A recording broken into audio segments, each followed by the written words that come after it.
ஜனாதிபதியை மக்களே தேர்ந்தெடுக்கணும். சர்வாதிகாரம் வந்துடாதா?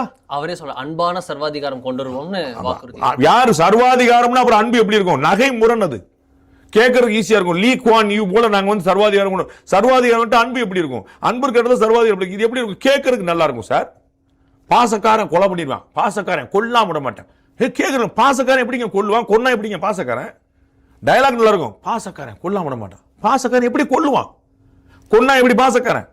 அன்பான சர்வாதிகாரம். இது முதல்ல ஏன் தான் சொன்னார். தந்தி டிவிலாம் இருக்கும்போது, நான் சின்ன பிள்ளையா இருக்கும்போது சொன்னார். நம்ம கேட்கறதுக்கு நல்லா இருக்கும். இன்னும் அது லீ குவான் யூ உதாரணம் வேற சொன்னார். சர்வாதிகாரம் எப்படி அன்பா இருக்க முடியும்? இவர் வந்து மக்களால் தேர்ந்தெடுக்கப்பட்டு ஜனாதிபதியா இருக்காரு.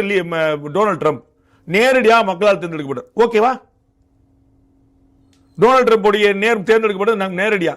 அவங்க வந்து எந்த மாகாணங்களோட பெரும்பான்மை இருக்கலாம், இல்லாம இருக்கலாம். பார்லிமெண்ட்ல பெரும்பான்மை இருக்கலாம், இல்லாம இருக்கலாம். நேரடியாக மக்களால் எலெக்ட் பண்ணப்பட்டார்.